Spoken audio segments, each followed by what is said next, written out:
அனைவருக்கும் வணக்கம். பாரம்பரிய திருவள்ளுவர் குல வம்சம் பிரசன்ன ஜோதிடர் சுபமாரிமுத்து திருப்பூரிலிருந்து இந்த பதிவு உங்களுக்காக. இன்றைக்கு நவ கைலாயத்தை பற்றி இந்த உலகத்துக்கு அரங்கேற்றம் செய்கிறேன். இந்த நவ கைலாயம் தமிழ்நாட்டுக்குள்ளேயே இருக்குதுங்க. எப்படின்னு பாருங்களேன். நவ கைலாயம் தமிழ்நாட்டுக்குள்ளேயா? ஆச்சரியம். ஆனால் உண்மை. ஏன் நவ கைலாயத்தை முதல் நம்ம 9 கைலாயத்துக்கு போயிட்டு வந்தாலே இதுக்கு மேலே ஏதாவது ஒரு தோஷம் இருக்கா சொல்லுங்கள். நம்ம ஜாதகத்தில் நவகிரக ஸ்தலத்துக்கு நம்ம போயிருப்போம். நவ கைலாயத்துக்கு போயிருக்கிறோமா? அந்த காலத்தில் சொல்லுவாங்க, காசி போனால் கர்மம் தீரும்.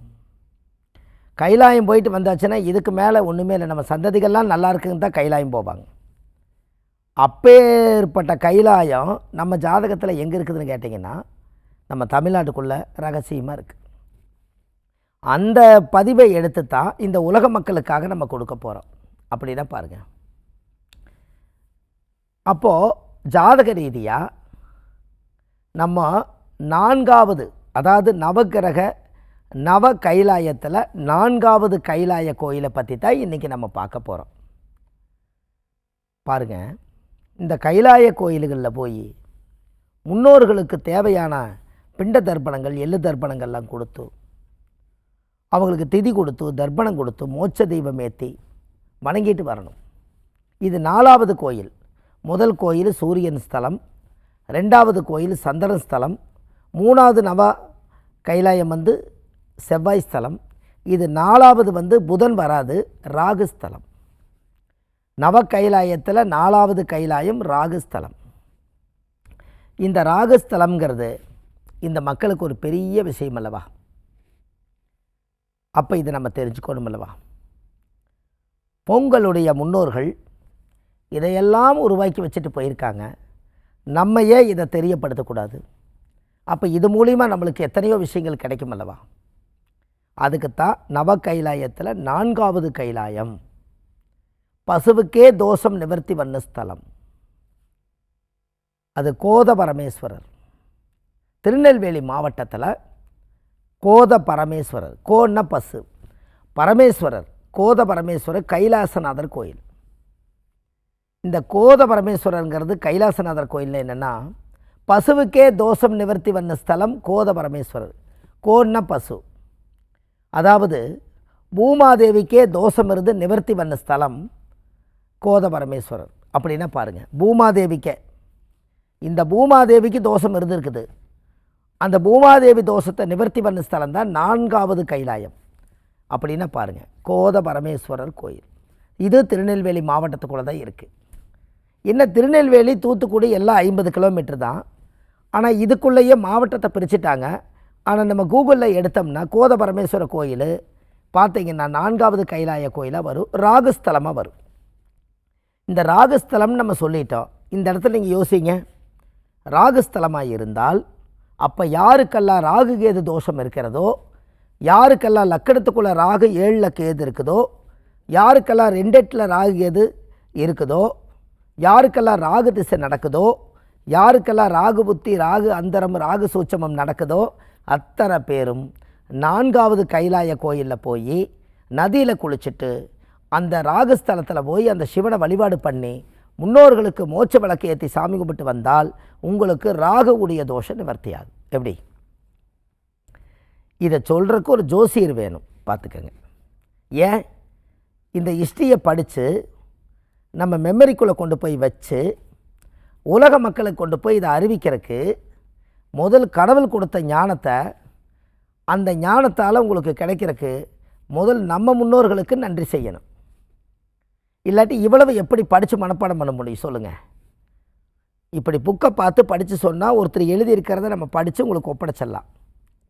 இந்த எந்த புக்குமே பார்க்காம இப்படியே சொல்லணுன்னா, இதெல்லாம் முற்பிறவியில் ஏதோ ஒரு ஞானங்களை கடவுள் கொடுக்கலைன்னா நம்ம எப்படி இதை சொல்ல முடியும்? இது எப்படி பேச முடியும்? இதை நீங்கள் யூகிச்சு பாருங்களேன். நீங்களும் பேசலாம், நானும் பேசலாம்.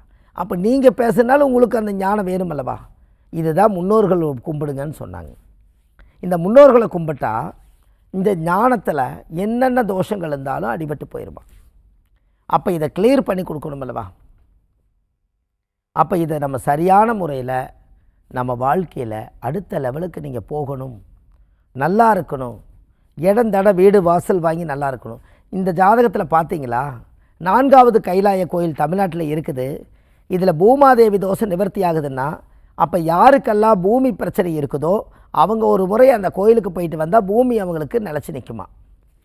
யாருக்கெல்லாம் சொத்து தகராறு இருக்குதோ, யாருக்கெல்லாம் கோர்ட்டு பிரச்சனை வம்பு வழக்கு இருக்குதோ, யாருக்கெல்லாம் பூமியில் அரை மூலம் ஒரு மூலம் பிரச்சனை இருக்குதோ, யாருக்கெல்லாம் கோர்ட்டில் பூமிகள்லாம் இருக்குதோ, யாருக்கெல்லாம் பூர்வீக சொத்து விற்காமல் இருக்குதோ அத்தனை பேருக்கும் இந்த 4வது கைலாய கோயிலில் போய் சாமிக்கு தேங்காய் பழம் 5 விளக்கு தீபம், சாமிக்கு தேங்காய் பழம் பூமாலை கல்கண்டு வாங்கி அர்ச்சனை பண்ணி அந்த கோவிலில் போய் சாமி கும்பிட்டு வந்தாச்சுன்னால் அவங்க அந்த ஜாதகத்தில் இருக்கக்கூடிய அந்த பூமாதேவி தோஷம் நிவர்த்தி ஆகுமா, முன்னோர்கள் சாபம் நிவர்த்தி ஆகும்.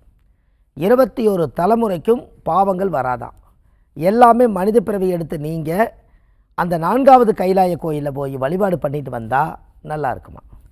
உங்களுக்கு ஒன்று தெரியுமா, 4வது கோயிலுக்கு மட்டும் போனால் தான் இந்த தோஷ நிவர்த்தி ஆகிறத விட 9 கைலாயத்துக்கு மொத்தமாக போயிட்டு வந்துட்டிங்கன்னா எல்லா தோஷமும் இந்த உலகத்தில் எதெல்லாம் ஆண்டவன் படைச்சாரோ அத்தனை நிவர்த்தி ஆகும் அல்லவா. விஸ்வாமுத்திர கோயிலுக்கு போயிட்டு வந்தால் 64 தோஷம் நிவர்த்தி ஆகுங்கிறாங்க. 9 நவக்கிரக கைலாய கோயிலுக்கு போயிட்டு வந்தால் 108 தோஷம் நிவர்த்தி ஆகும் அல்லவா. ஏன் 108ன்னு வச்சாங்க, 108ல் ஏதோ ரகசியம் இருக்குது. 27 நட்சத்திரத்தை, ஒரு நட்சத்திரத்துக்கு 4 பாதம், 27 இன்ட்டு பெருக்கல் 4 108. அதனால் 108லேயும் 108 பாதத்துக்கு ஒரு பாதத்திலையும் ஒரு சாபங்கள் புதைஞ்சிருக்குது. அத்தனையும் நிவர்த்தி செய்வதற்காகத்தான் 4வது கைலாச கோயிலை கொடுத்துருக்காங்க. கைலாசநாதர் கோயிலில் கோத பரமேஸ்வரர் கோயில். இதை கூகுளில் போடுங்க. இந்த உலகத்துக்கு இது நம்ம கொடுக்கறதுனால என்ன பலன்னா, நீங்கள் இந்த கோயிலை கண்டுபிடிச்சி நீங்கள் போவீங்க, அந்த கோவிலில் போய் ஒரு மகா சக்தி வாய்ந்த ஒரு பிரமிப்பீங்க, அங்கே ஒரு பூஜை பண்ணி ஒரு திருப்தி அடைவீங்க. அப்போ நம்ம என்னை நினைப்பீங்க. எதுக்காக? அவர் சொல்லலைன்னா நம்ம இந்த கோயிலுக்கு போயிருப்போமா? அவர் சொன்னதுனால தான் நம்ம இதை கண்டுபிடிச்சோன்னு. அப்போ உங்கள் குடும்பத்தில் இருக்கக்கூடிய பாரம்பரிய தோஷத்தை நிவர்த்தி பண்ணுறக்கு ஒரு ஜோதிடர் வழிகாட்டியாக இருந்தால் தான் அந்த ஜாதகத்துக்கு ஒரு வழிகாட்டி கிடைக்கும். இதெல்லாம் உங்களுக்கு நல்லது தானே. பாருங்கள், எத்தனை கோயிலுக்கு போயிருக்கீங்க. நவக்கைலாயம் இது வரைக்கும் போயிருக்கீங்களா? இந்த நவக்கைலாயத்தில் ஒரு ரகசியத்தை இன்றைக்கி நான் கொடுக்குறேன் பாருங்களேன். இந்த பதிவை எடுத்து எத்தனையோ மக்களுக்கு கொடுங்க. எல்லோரும் கஷ்டத்தில் தானே இருப்பாங்க. அவங்க நல்லா இருந்தாங்கன்னா, அவங்க ராணி மாதிரி வாழ்ந்தாங்கன்னா, அவங்களுக்கு இந்த பூமியில் மனித பிறவி ஒரு தடவை தானே. ஆரோக்கியமான வாழ்க்கை வாழ்ந்துட்டு நிம்மதியான சந்தோஷத்தோடு போகலாமே. அதுக்கு ஒன்று தான், நம்ம ஆசைப்பட்டதெல்லாம் சரிதான், அதை அடைய முடியலைங்கிறதுனால நம்மளுக்கு விஸ்வரூபம் எடுத்து போய் அதோட மாட்டிக்கிறோம். அப்போ அதைத்தான் புத்தர் சொன்னார், ஆசையே துன்பத்துக்கு காரணம்னு. இந்த ஆசையை அடக்கி நாம் எளிமையாக வாழணும்னு நினச்சி தான் புத்தர். உங்களுக்கு ஒன்று தெரியுமா, நம்ம சாதாரண மனிதராக இருக்கிறோம். அவங்களுக்கு நம்ம உடம்பை சுற்றி ஆறா ஒரு அடி தான் இருக்குது. ஆனால் பசுமாட்டுக்கு 1 மீட்டர் இருக்குது. புத்தருக்கு 1 கிலோமீட்டர் ஆறாக இருக்குது. இப்போ சொல்லுங்கள், புத்தர் கோயிலில் புத்தகையாவில் போனீங்கன்னா, கயாவு பக்கத்தில் புத்தகையா போனீங்கன்னா, புத்தருக்கு மட்டும் 1 கிலோமீட்டர் தூரத்துக்கு ஆறா இப்போ சப்ளை ஆகுது. அவங்க எடுத்து பார்த்துருக்காங்க, அந்த ஆறாவோட அளவு நீளமே கண்டுபிடிக்க முடியல. பசுமாடை எடுத்து பார்த்துருக்காங்க, 1 மீட்டர் இருந்திருக்குது. அதனால தான் பசுமாட்டை காலையில் சிவன் கோயிலில் கோமாதா பூஜை பண்ணும்போது பசுமாட்டை சுற்றி வாங்கன்னு சொன்னாங்க. எதுக்கு சுற்றினாங்க? கண்ணுக்கு தெரியாமல் அந்த பசுமாடை நீங்கள் சுற்றி வருவீங்க. உங்களுக்கே தெரியாமல் அந்த ஆறாவோட சக்தி உங்களுக்கு உடம்புக்குள்ளே வரும். அதனால தான் மாடு, ஆடு, இந்த மாடெல்லாம் அவங்க பால் கறக்கிறவங்க, மாட்டை குளிப்பாட்டுறவங்க, மாட்டுக்கு பணிபடை செய்கிறவங்க எல்லாம் ஆக்டிவாக இருக்கிற காரணமே அந்த பசுமாடு கட்டக்கூடிய ஆறா நமக்கு சப்போர்ட் ஆகி. ஏன்னா நம்ம 1 மீட்டருக்குள்ளே நிற்கிறோமல்ல. மனுஷங்களுக்கு மட்டும்தான் 1 அடி இருக்குது, நம்ம உடம்புலேருந்து 1 அடி இருக்கும். அதனால தான் யாராவது ஒருத்தருக்கு இந்த ஆறா ஒருத்தருக்கு ஒருத்தர் ஆறா நல்லா செட் ஆகிடுச்சுன்னா அவங்க நல்லா ஃப்ரெண்ட் ஆகிடுவாங்க. இந்த ஆறாவே செட் ஆகலைன்னா சண்டை போட்டுக்குவாங்க. பாருங்கள், நம்மளுக்கு அறியாமல் ஒரு கண்ணுக்கு தெரியாத ஒன்று இருக்குது. இந்த கோவில்களை எல்லாம் போய் பார்த்தீங்கன்னா சித்தர்கள் ஜீவ சமாதி இருக்குது. அவங்கள எதாவது படம் வச்சுருப்பாங்க, படத்துக்கு பின்னாடி ஒரு ஒளிவட்டம் இருக்கும், அந்த ஒளி தான் ஆறா. ஏன்னா இந்த விவரம் தெரியணுமில்ல, ஆறானா என்னென்னு தெரியணுமில்ல. பாருங்கள், எல்லாமே தமிழ் வேதத்தில் இவ்வளவு ரகசியங்களை முன்னோர்கள் இதை உருவாக்கியிருக்காங்க. எனக்கு பிரமிச்சு போயிட்டேன். இந்த 9 கைலாயத்தை போய் பார்த்தோன்னே எனக்கு ரொம்ப பிரமிச்சு போயிட்டேன். நம்ம வாழ்க்கையில் நம்மளுக்கு இந்த பாதத்தில் கால் நடந்து போகும்போது இந்த பாதம் போய் அங்கே பட்டிருக்குது. இந்த 9 கடவுள் நம்மளை ஆசீர்வாதம் பண்ணி நம்மளை நல்லா தான் வச்சுருப்பாருங்க. நம்பிக்கையோடு நம்ம திரும்பி வந்தோம் அப்படின்னா பாருங்கள்.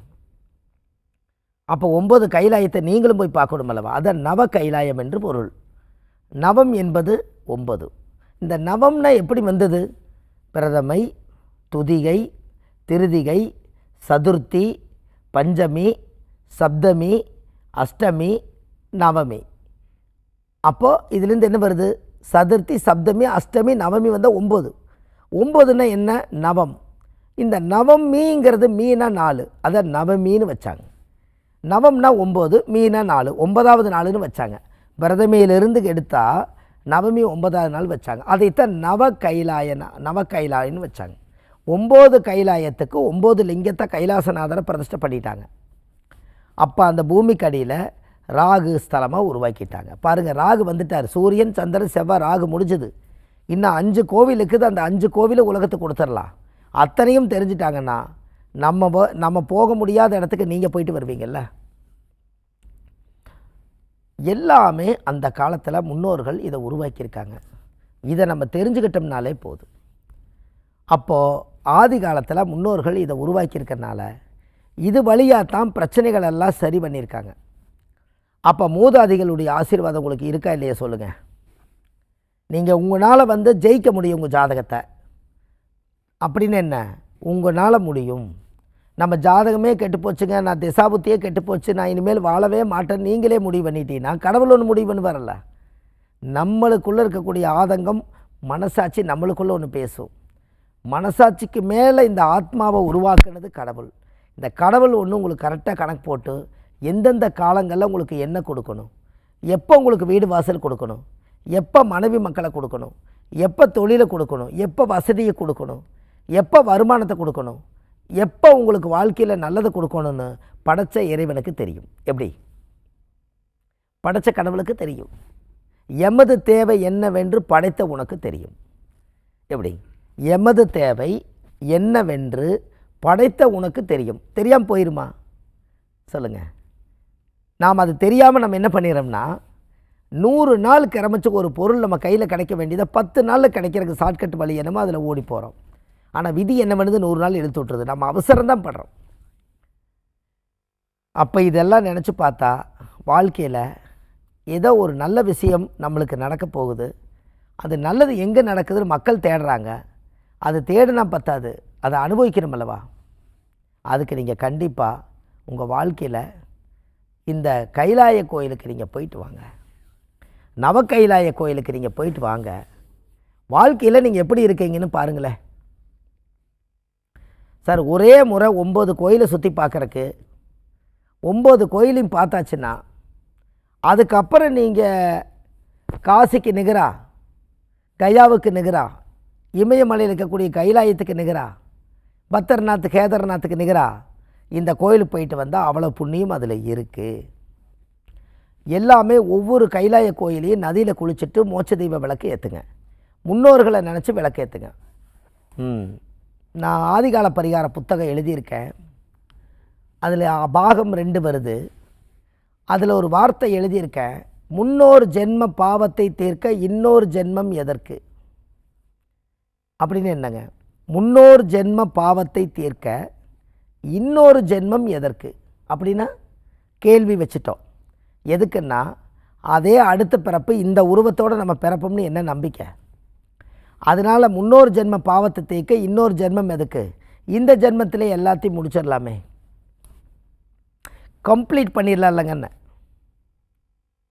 அப்போ இது நல்லது தானே? இதெல்லாம் தான் உங்கள் வாழ்க்கையில் தேட கிடைக்காத செல்வம். அப்போ இது நம்ம ஜாதகத்தில் நம்ம தெரியப்படுத்தணும் அல்லவா? அப்போ இது வழியில் தான் நீங்கள் நிவர்த்தியாக முடியும். அப்போ ஒவ்வொரு நதியிலையும் நீங்கள் குளிக்கணும் பாருங்கள். கைலாயத்துக்கு போனீங்கன்னா 9 கைலாயத்தை சுற்றி பார்க்க போகிறதா இருந்தால் ஒவ்வொரு கைலாயத்திலையும் ஒரு தெப்ப குளத்துலையோ ஒரு நதியிலையோ நீங்கள் குளிக்கணும். நம்ம உடம்பில் இருக்கக்கூடிய உடுப்பு தோஷங்கள் நிவர்த்தி ஆகணும். 2வது கோயில் வந்தாலும் குளிக்கணும். இப்படி பாருங்கள், சூரியன் சந்திர செவ்வாய் ராகு வந்துருச்சு, அப்போ நீங்கள் எல்லா கோவிலையுமே குளிக்கணும். சரியா? எல்லா கோயிலையும் குளித்து சாமிக்கு 5 விளக்கு தீபம் ஏற்றி சாமிக்கு தேங்காய் பழம் பூமாலை கல்கண்டு வாங்கி அர்ச்சனை பண்ணி அந்த கோவிலில் மோட்ச விளக்கு எங்கே போடுறாங்கன்னு கேட்டு போட்டுட்டு முன்னோர்களை வழிபாடு பண்ணி சாமி கும்பிட்டு வாங்க. உங்களுக்கு முன்னோர் ஜென்ம பாவதோஷம் நிவர்த்தி ஆகும். அப்போ இந்த ஜென்மத்திலே நீங்கள் நிவர்த்தி பண்ணிடுறீங்க. உங்களுக்கு ஒன்று தெரியுமா? 9 கைலாயம் நவ கைலாயத்துக்கு நீங்கள் போயிட்டு வந்தாச்சுன்னா உங்களுக்கு நவகிரக தோஷமே உங்கள் ஜாதகத்தில் நிவர்த்தி ஆகுமே. அப்போ உங்கள் யோகம் நல்லா வேலை செய்யுமல்ல. இது ராகுஸ்தலம். ஒவ்வொரு கிரகங்களுக்கும் ஒரு ஸ்தலத்தை அந்த காலத்தில் உருவாக்கியிருக்காங்க. அப்போ இந்த விவரங்களெல்லாம் நம்ம தெரிஞ்சுக்கணுமே தெரிஞ்சுக்கூடாத சொல்லுங்கள். இது எல்லாமே முன்னோர்கள் அந்த காலத்தில் உருவாக்கி வச்சுருக்காங்க. இது தெரியாமையே நம்ம இவ்வளோ தூரம் போயிட்டோம். சரி, இப்போ இது எல்லாமே இவ்வளோ விவரங்களும் இந்த இந்த நவ கைலாயத்தில் 4வது கைலாய கோயிலை நம்ம இதை உருவாக்கிட்டோம். இந்த கோவில் சாமிக்கு தேங்காய் பழம் மாலை கல்கண்டு வாங்கி பூஜை பண்ணி சாமி கும்பிட்டு வாங்க, நல்லதே நடக்கும். அது இல்லாமல் இந்த கோவிலுக்கு அழைச்சிட்டு போகிறோம். இந்த ஆதிகால பரிகார புத்தகம் எழுதியிருக்கிறோம். இந்த புத்தகம் A4 சைஸு. இந்த புத்தகம் ஆன்லைன்லேயே கிடைக்குது. கீழே போயிட்டு இருக்க நம்பருக்கு கால் பண்ணிங்கன்னா நிறையா விஷயங்கள் உங்களுக்கு சேரும். இது இல்லாமல் ஜோதிடம் கற்றுக் கொடுக்குறோம். ஆண்கள் பெண்கள் எல்லோரும் படிக்கிறாங்க. இதில் பெண்களுக்கு ஒரு பேட்ச் இப்போ போயிட்டுருக்குது. 108 பேருக்கு இப்போ ஜோதிடம் கற்றுக் கொடுத்து அவங்கள எல்லாம் இந்த மாதிரி கோவில் ஆலயங்களுக்கு அழைச்சிட்டு போய் அவங்களுக்கும் புண்ணியத்தை நம்ம தேடி கொடுக்குறோம். இது இல்லாமல் உங்களுடைய மக்களுக்கு நம்ம செய்ய வேண்டியதை வள்ளுவர் வாக்குன்னு யூடியூப் சேனல் வச்சுருக்கோம். அந்த சேனலில் நிறைய பதிவுகள் கொடுத்துருக்கேன். காசி, ராமேஸ்வரம், திருச்செந்தூர், விஸ்வாமித்திர கோவில், நவ கைலாயம் எல்லாமே அழைச்சிட்டு போகிறோம். முழு விவரங்கள் தெரிஞ்சுக்கிறதுக்கு கீழே போயிட்டுங்க நம்பருக்கு கால் பண்ணிங்கன்னா எல்லா விஷயம் கிடைக்கும் என்று சொல்லி பாரம்பரிய திருவள்ளுவர் குலவம்சம் பிரசன்ன ஜோதிடர் சுபமாரிமுத்து வாழ்வது ஒரு முறை, வாழ்த்தட்டும் தலைமுறை. நன்றி, வணக்கம்.